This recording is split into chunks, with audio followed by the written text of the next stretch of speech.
নমস্কার বন্ধুরা, তোমাদের প্রিয় ইউটিউব চ্যানেল জিকে ম্যানিয়াতে তোমাদের স্বাগত। বন্ধুরা, তোমরা জানো যে ডাব্লিউবিএসএসসি গ্রুপ সিডির পরীক্ষা কিন্তু একটা 1 তারিখ আর একটা হচ্ছে মার্চের 8 তারিখে, ঠিক আছে?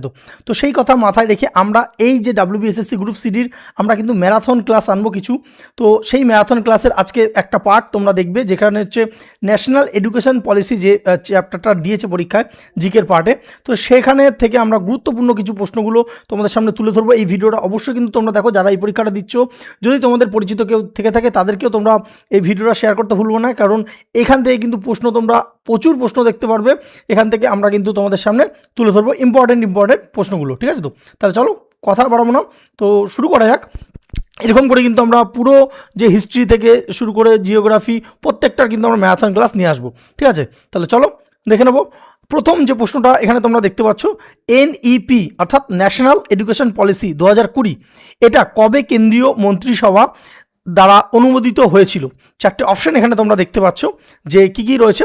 15ই আগস্ট 2019, 29শে জুলাই 2020, 26শে জানুয়ারি 2021, না 5ই সেপ্টেম্বর 2020।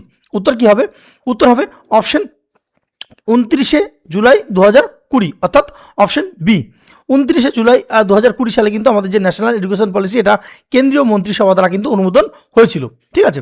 নেক্সট আমরা দেখে নেবো যে ন্যাশনাল এডুকেশন পলিসি 2020 এটা কোন পুরনো নীতিকে প্রতিস্থাপন করা হয়েছে, অর্থাৎ আগে কোন নীতি ছিল যেটাকে প্রতিস্থাপন করে এটাকে নেওয়া হয়েছে। তাহলে এটা কোন নীতি? এটা হচ্ছে দেখতে পাচ্ছ শিক্ষানীতি 1986।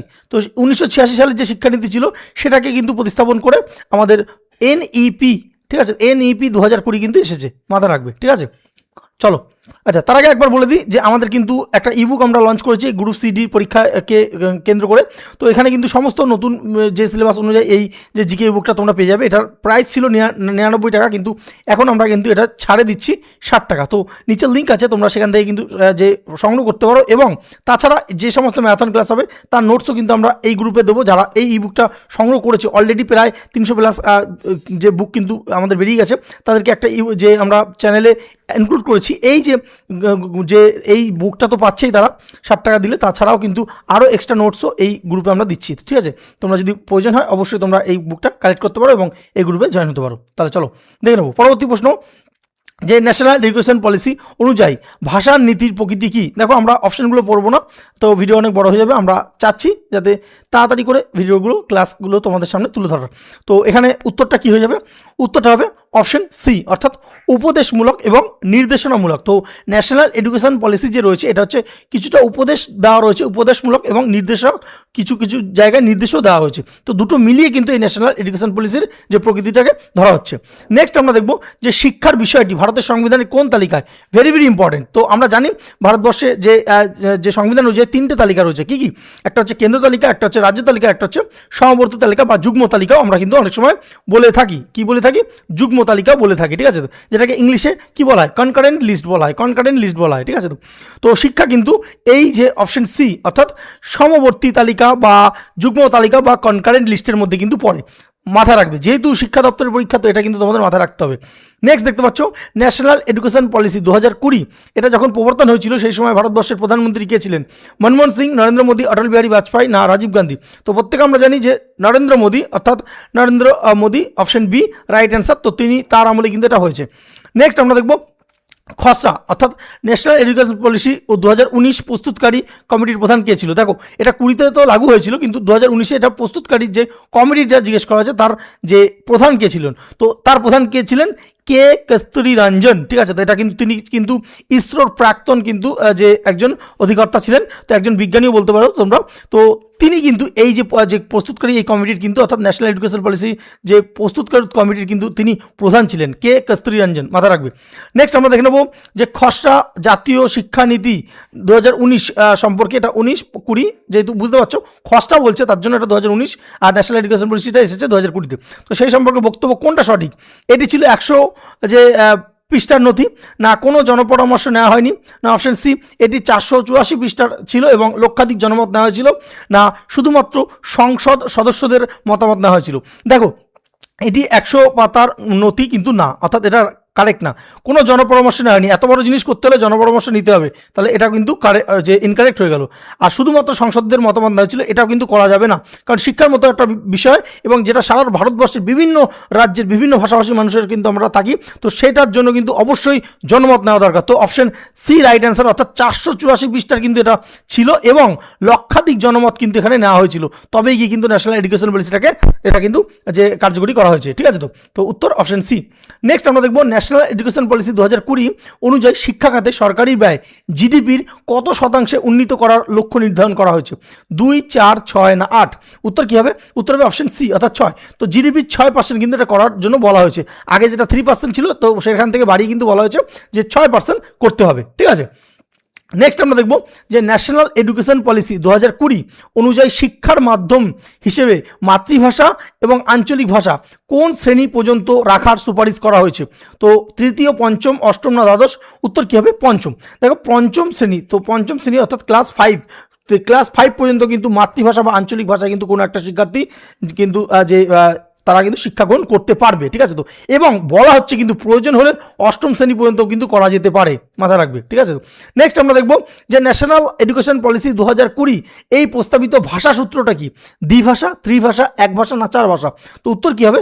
উত্তর হবে অপশন বি, অর্থাৎ ত্রিভাষা। তো ত্রিভাষা সূত্র কিন্তু ন্যাশনাল এডুকেশন পলিসিতে বলা হয়েছে, অর্থাৎ প্রথম হিসেবে বলা হচ্ছে যে কি প্রথম যে ভাষা সেটা কিন্তু যে যার মাতৃভাষা কিন্তু অবশ্যই নিতে পারবে। ঠিক আছে, তো 2 নম্বর যে অন্যরকম কোনো যে আমাদের যে ভারতবর্ষের অন্য কোনো শিডিউল অনুযায়ী কোনো ল্যাঙ্গুয়েজ ভাষা সে পড়তে পারবে। 3 নম্বর কিন্তু ইংরেজি ভাষাটার কথা বলা হয়েছে। ঠিক আছে, তো এখানে এইভাবে কিন্তু ত্রিভাষাটাকে বোঝানো হয়েছে। নেক্সট আমরা দেখব যে ন্যাশনাল এডুকেশন পলিসি এর যে ভাষা নীতি বাস্তবায়নের সিদ্ধান্ত কার হাতে রয়েছে? শুধুমাত্র কেন্দ্র সরকার? এখানে উত্তরটা তোমরা দেখতেই পারছো, এটা রয়েছে রাজ্য, প্রতিষ্ঠান ও স্কুলের মধ্যে কিন্তু এটা কিন্তু দেওয়া হয়েছে। Option C right answer. Next আমরা দেখব যে ন্যাশনাল এডুকেশন পলিসি এই যে ভাষানীতি 60 বছর আগে থেকে যে প্রতিষ্ঠান অনুসরণ করেছিল তার উদাহরণ কি? অর্থাৎ কি ন্যাশনাল এডুকেশন পলিসিতে তো আমরা দেখলাম যে ভাষা যে কথা বলা হয়েছে, যে ভাষানীতি, ত্রিভাষা নীতি বলা হয়েছে, কিন্তু এই নীতিটা অলরেডি 60 ইয়ার্স অর্থাৎ 60 বছর আগে থেকেই কোন প্রতিষ্ঠান অলরেডি কিন্তু চলছে, তাহলে কতটা তারা এগিয়ে, এটাই বোঝানো হয়েছে। তো এখানে 4টে অপশন রয়েছে, উত্তরটা কী হবে? উত্তর হবে সর্দার প্যাটেল বিদ্যালয়। ঠিক আছে, option B right answer, Sardar Patel বিশ্ববিদ্যালয়, অর্থাৎ তারা কিন্তু 60 বছর আগে থেকেই এই নীতি অর্থাৎ ত্রিভাষা নীতিতে কিন্তু চলছে। ঠিক আছে, নেক্সট আমরা দেখব যে মাতৃভাষার ব্যবহারকে উপদেশমূলক নির্দেশিকা হিসেবে উৎসাহিত করেছিল কোনটা? তো এখানে 4টে অপশন রয়েছে, শুধুমাত্র এনইপি 2020, 1986 সালে শিক্ষানীতি এবং 2009 সালে যে শিক্ষা অধিকার আইন সেটা, না কেবলমাত্র আরটি অ্যাক্ট, না শুধুমাত্র সিবিএসসি? উত্তর কী হবে? উত্তর হবে অপশন বি, অর্থাৎ দেখো 1986 সালে যে শিক্ষানীতি হয়েছিল সেখানেও কিন্তু মাতৃভাষার ব্যবহারকে উপদেশমূলক হিসেবে কিন্তু নির্দেশিকা দেওয়া হয়েছিল। এছাড়াও আমরা 2009 সালে যে শিক্ষা অধিকার রাইট টু এডুকেশন অ্যাক্ট যেটা দেখি সেখানেও কিন্তু মাতৃভাষা নিয়ে কথা বলা হয়েছিল। তো এটা অপশন সি রাইট অ্যান্সার হয়ে যাবে। ঠিক আছে, চলো নেক্সট, শিক্ষার অধিকার আইন অর্থাৎ রাইট টু এডুকেশন যে অ্যাক্ট এটা ভারতীয় সংসদে কবে প্রণয়ন করা হয়েছিল? 4টে অপশন, উত্তর কী হবে? উত্তর হবে 4 আগস্ট 2009 সালে কিন্তু এটা ভারতবর্ষের সংবিধানে বা সংসদে প্রণয়ন করা হয়েছিল। ঠিক আছে, পরবর্তী রাইট টু এডুকেশন অ্যাক্ট এই যে আইনটি এটা ভারতীয় সংবিধানের কোন অনুচ্ছেদের অধীনে কার্যকর? তো অবশ্যই সংবিধান, এটা কিন্তু সংবিধান প্লাস শিক্ষা দুটো মিলিয়ে রয়েছে, তো দুটোই কিন্তু পরীক্ষায় যে আমাদের সিলেবাসে আছে। তো উত্তর কী হবে? উত্তর হবে অপশন সি, অর্থাৎ কি অর্থাৎ 21 এ ধারা অনুযায়ী কিন্তু রাইট টু এডুকেশন একটা এটা কিন্তু ভারতবর্ষের সংবিধানে জায়গা করে নিয়েছে। ঠিক আছে, তো নেক্সট আমরা খুবই গুরুত্বপূর্ণ প্রশ্ন এবং এই প্রশ্নটা অনেক পরীক্ষায় এসছে। তো কি বলছে, রাইট টু এডুকেশন অ্যাক্ট কোন বয়সীমার শিশুদের জন্য প্রযোজ্য? তো এখানে 4টে অপশন আছে, তোমরা দেখে নাও। উত্তর কী হবে? উত্তর হবে 6 থেকে 14, অর্থাৎ অপশন বি রাইট অ্যান্সার। 6 থেকে 14 বছর যে শিশুদের জন্য কিন্তু যে একটা যে বাধ্যতামূলক শিক্ষা কিন্তু দিতে হবে, রাইট টু এডুকেশন অ্যাক্টে কিন্তু বলা হয়েছে। Next, right two education act এই আইনটি কার্যকর হয়েছিল কবে? তো কার্যকর হয়েছিল এটা কিন্তু 2010 সালে। দেখো 2009 সালে কিন্তু এটা দেখতে পারলে তোমরা পার্লামেন্টে যে উত্থাপিত হয়েছিল, প্রণয়ন করা হয়েছিল, কিন্তু কার্যকর একটা আইন কার্যকর হতে তো সময় লাগে, তো তার ঠিক পরের বছর অর্থাৎ এপ্রিল মাসে 2010-এ কিন্তু এটা কার্যকর হয়েছিল। ঠিক আছে, আচ্ছা, next write two education act, এই আইনের মূল উদ্দেশ্য কী ছিল? তো চারটে অপশন রয়েছে: উচ্চশিক্ষা বাধ্যতামূলক করা, বেসরকারি স্কুল বন্ধ করা, শিশুদের জন্য বিনামূল্যে এবং বাধ্যতামূলক প্রাথমিক শিক্ষা নিশ্চিত করা। বুঝতেই পারছি উত্তর পেয়ে গেছি আমরা, অপশন সি রাইট অ্যান্সার হবে। অর্থাৎ শিশুদের জন্য বিনামূল্যে, যাতে তারা যে 6 থেকে 14 বছর বললাম, সেই যে বিনামূল্যে এবং বাধ্যতামূলক প্রাথমিক শিক্ষা কিন্তু নিশ্চিত করতে হবে, এটা কিন্তু রাইট টু এডুকেশন অ্যাক্টে কিন্তু বলা হয়েছে। নেক্সট আমরা দেখব ভারতের সংবিধানে কোন সংশোধনীর মাধ্যমে 21A যেটা আমরা দেখলাম রাইট টু এডুকেশন অ্যাক্টে রয়েছে, এটা সংযোজিত হয়েছে। কোন সংবিধান সংশোধনী? 42, 44, 86 না 73? তো উত্তর কী হবে? 86তম সংবিধান সংশোধনী থেকে এটা কিন্তু 21A এই আর্টিকেলটা কিন্তু যোগ হয়েছে। ঠিক আছে। আচ্ছা, পরবর্তী ভেরি ভেরি ইম্পর্টেন্ট যে ন্যাশনাল এডুকেশন পলিসি, এটা আমরা জানো আগে যে 10+2 এই পরিকাঠামোটা ছিল, আমরা পড়াশোনা করেছি প্রত্যেকে যে 10+2, ঠিক আছে। তো এই কাঠামোর পরিবর্তে কোন নতুন কাঠামো যে চালু করা হচ্ছে? তো চারটে অপশন, উত্তরটা কিন্তু একদম মাথার মধ্যে ঢুকিয়ে নাও। 5+3+3+4 এই যে পরিকাঠামো কিন্তু চালু করা হয়েছে। তো এই যে পরিকাঠামো আমরা কিন্তু অলরেডি এই এনইপির কিন্তু একটা ডিটেলস ভিডিও কিন্তু আপলোড করে দিচ্ছি, তার লিঙ্ক কিন্তু ডেসক্রিপশন বক্সে রয়েছে, তোমরা চাইলে সেটাও দেখে নিতে পারো, তাহলে তোমাদের বেসিকটা ক্লিয়ার হয়ে যাবে। এটা তো পুরো এমসিকিউ উপর আমরা রিভিশন করাচ্ছি, ঠিক আছে। যদি মনে হয় যে কী জিনিসটা জানো না, যারা আগের ভিডিওটা দেখোনি, নিচে লিঙ্ক আছে ডেসক্রিপশন বক্সে, অবশ্যই ভিডিওটা কিন্তু তোমরা মিস করো না, ঠিক আছে। এগুলো কিন্তু সব বুঝতে পারবে যেগুলো কি রয়েছে 5, 3, 3, 4, ঠিক আছে।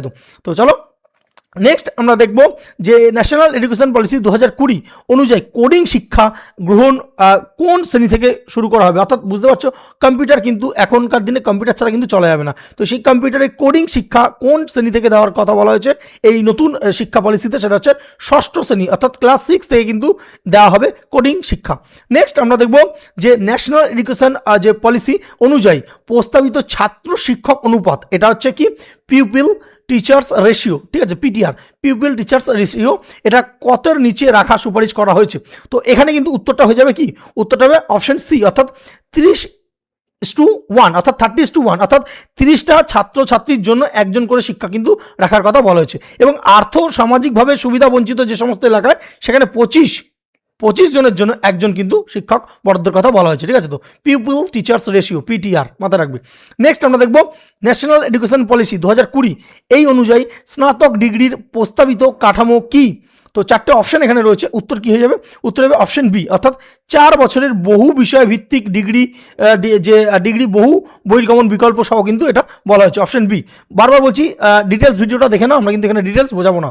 নেক্সট হচ্ছে যে ন্যাশনাল এডুকেশন পলিসি 2020 অনুযায়ী বিদেশি বিশ্ববিদ্যালয়গুলির ক্ষেত্রে কী প্রস্তাব যে করা হয়েছে? তো কী প্রস্তাব করা হয়েছে? বলা হয়েছে যে বিদেশি যে বিশ্ববিদ্যালয়গুলিকে, নির্বাচিত কিছু বিদেশি বিশ্ববিদ্যালয়কে ভারতে ক্যাম্পাস স্থাপনের যে অনুমতি কিন্তু দেওয়া হয়েছে। এর ফলে কিন্তু ভারতের ছাত্রছাত্রীরা বিদেশে যেই স্ট্রাকচারে পড়াশোনা হয়, যেই লেভেলের পড়াশোনা হয়, সেটা কিন্তু তারা শিখতে পারবে ভারতে যদি তারা ক্যাম্পাস খুলে। তো এইটার কিন্তু এনইপি আমাদের যে করা হয়েছে, সেই এনইপিতে কিন্তু এই ছাড়টা কিন্তু দেওয়া হয়েছে। ইতিমধ্যে দেখতে পেয়েছো বিভিন্ন বিদেশি কিন্তু যে ইউনিভার্সিটিরা ভারতে ক্যাম্পাস খোলার জন্য শুরু করে দিয়েছে কাজ, ঠিক আছে। তো বিশেষ করে অস্ট্রেলিয়া থেকে কিন্তু ইউনিভার্সিটি এসেছে, ঠিক আছে। তাহলে চলো নেক্সট আমরা দেখব যে ন্যাশনাল এডুকেশন পলিসি 2020 অনুযায়ী পিএইচডি করার ন্যূনতম যোগ্যতা কী? তো ন্যূনতম যোগ্যতা কী হচ্ছে? অপশন সি, মাস্টার ডিগ্রি বা গবেষণা সহ 4 বছরের স্নাতক ডিগ্রি করতে হবে, তবেই কিন্তু সে পিএইচডি করতে পারবে, ঠিক আছে। আচ্ছা, নেক্সট কি বলছে যে ন্যাশনাল এডুকেশন পলিসি 2020 অনুযায়ী আন্তর্জাতিক শিক্ষার ক্ষেত্রে কোনটি সঠিক? তো বিদেশি বিশ্ববিদ্যালয় ভারতে নিষিদ্ধ, এটা তো একদম না। আমরা দেখলাম যে বিদেশি বিশ্ববিদ্যালয় ভারতে কি করতে হবে? শুধুমাত্র অনলাইন কোর্স চালাতে পারবে, এটাও না। বিদেশি বিশ্ববিদ্যালয় ভারতে ক্যাম্পাস স্থাপন করতে পারবে, অবশ্যই এটা তো দেখলাম, তাহলে এটা হতে পারে। এবং আইআইটি বিদেশে ক্যাম্পাস খুলতে পারবে, একদম তাই, অপশন সি কিন্তু রাইট অ্যান্সার, ঠিক আছে। তো নেক্সট আমরা দেখব যে ভারতের প্রথম জাতীয় শিক্ষানীতি এটা কবে প্রবর্তিত হয়েছিল? 1950, 68, 76 না 86? উত্তর কি? উত্তর হবে 1968 সালে কিন্তু ভারতবর্ষের প্রথম শিক্ষানীতি প্রবর্তিত হয়েছিল, মাথায় রাখবে।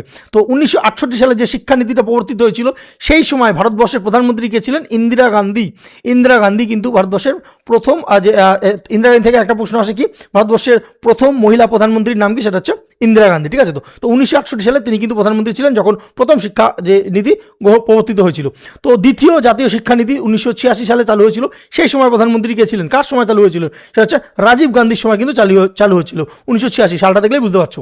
নেক্সট আমরা দেখব ভারতবর্ষের প্রথম শিক্ষামন্ত্রী কে ছিলেন। বহুবার বিভিন্ন পরীক্ষায় কিন্তু এই প্রশ্নটা আসে। তো প্রথম শিক্ষামন্ত্রী কে ছিলেন? আবুল কালাম আজাদ, অপশন বি মৌলানা আবুল কালাম আজাদ, তিনি কিন্তু ভারতবর্ষের প্রথম শিক্ষামন্ত্রী ছিলেন। আচ্ছা, নেক্সট আমরা দেখব কোঠারি কমিশন, এই যে এডুকেশন কমিশন, এটা কবে গঠিত হয়েছিল? 1952, 64, 68 না 76?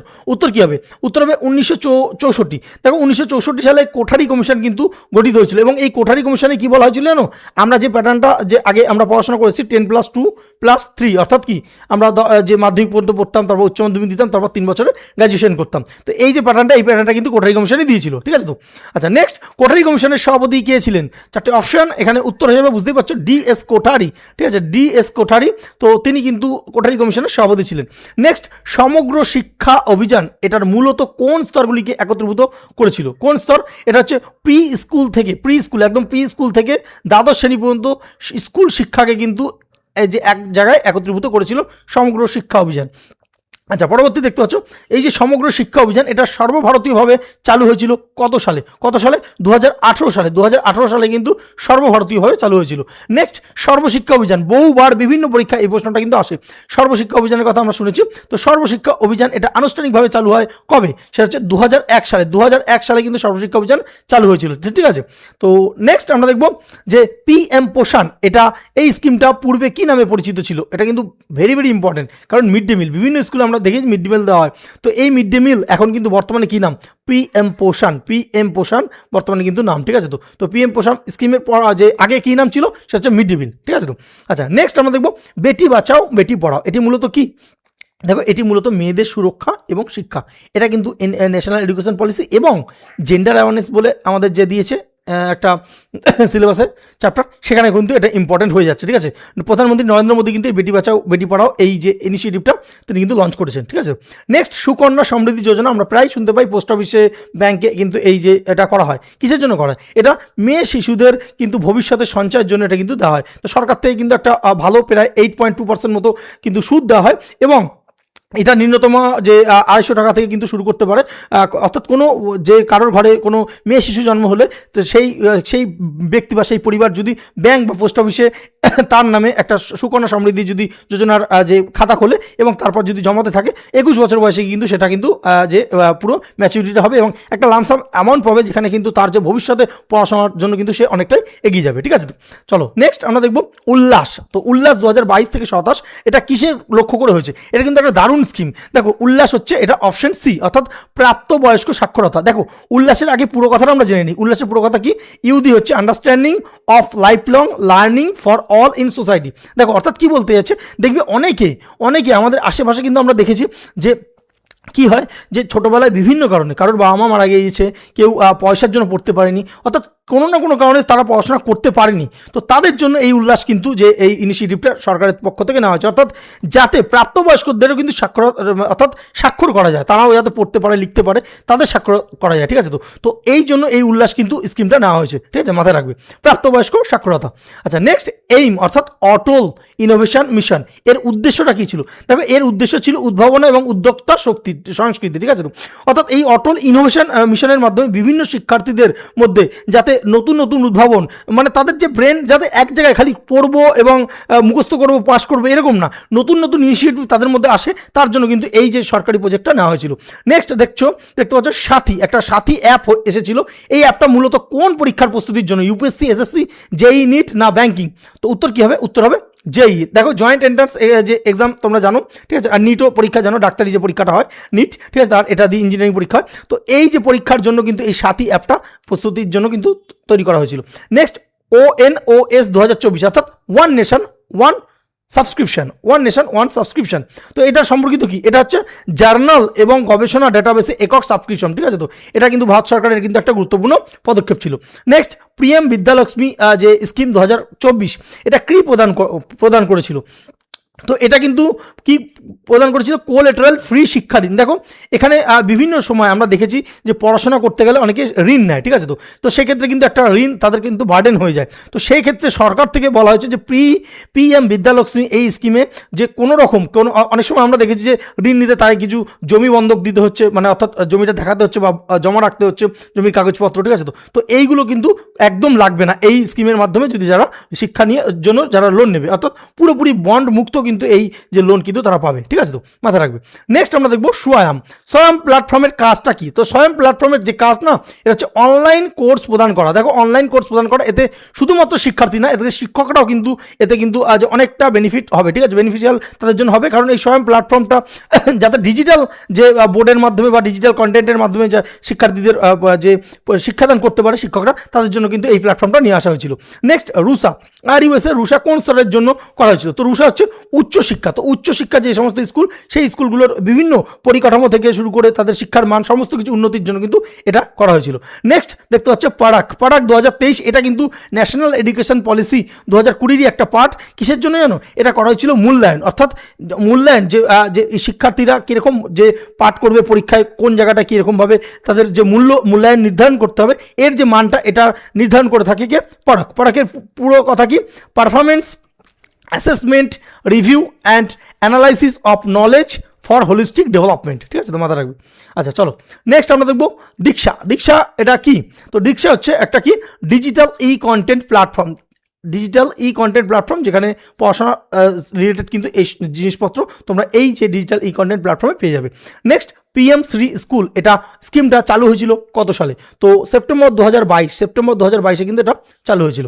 আচ্ছা নেক্সট ভারতের প্রথম পূর্ণ স্বাক্ষর, ঠিক আছে, পূর্ণ স্বাক্ষর রাজ্য হিসেবে কোন রাজ্য স্বীকৃতি পেল? সেটা হচ্ছে মিজোরাম। আমাদের নর্থ ইস্টার্ন একটা রাজ্য মিজোরাম কিন্তু প্রথম যে পূর্ণ স্বাক্ষর হিসেবে নিজেকে কিন্তু যেটা ঘোষণা করলো, ঠিক আছে। তো এবং এখানে তোমরা একটু আগে দেখলে না, উল্লাস বলে একটা ছিল যে যেখানে প্রাপ্তবয়স্করা যারা পড়াশোনা করতে পারেনি বিভিন্ন কারণে, পড়াশোনা যে টাকা পয়সা বা বাবা মারা গেছে কোনো রকম কারণে, তাদেরকে যাতে শিক্ষার যে মানে অর্থাৎ যারা প্রাপ্তবয়স্ক তাদের যে শিক্ষিত করে দেওয়ার মাধ্যমে কিন্তু, অর্থাৎ উল্লাস প্রকল্পের মধ্যে দিয়েই কিন্তু এই পূর্ণ স্বাক্ষর মিজোরাম কিন্তু অর্জন করলো, ঠিক আছে। অর্থাৎ যতটা বাকি ছিল তাদেরকেও কিন্তু এই উল্লাস প্রকল্পের মাধ্যমে তাদেরকে শিক্ষিত বানিয়ে দেওয়া হয়েছে, ঠিক আছে, তো শিক্ষিত করে দেওয়া হয়েছে। তারাও এই যে উল্লাসের যে স্কিমের মাধ্যমে তারা কিন্তু এই যে সাক্ষরতার সুযোগটা পেয়েছে, তার জন্য মিজোরাম কিন্তু প্রথম যে পূর্ণ স্বাক্ষর হিসেবে কিন্তু নিজেকে ঘোষণা করলো।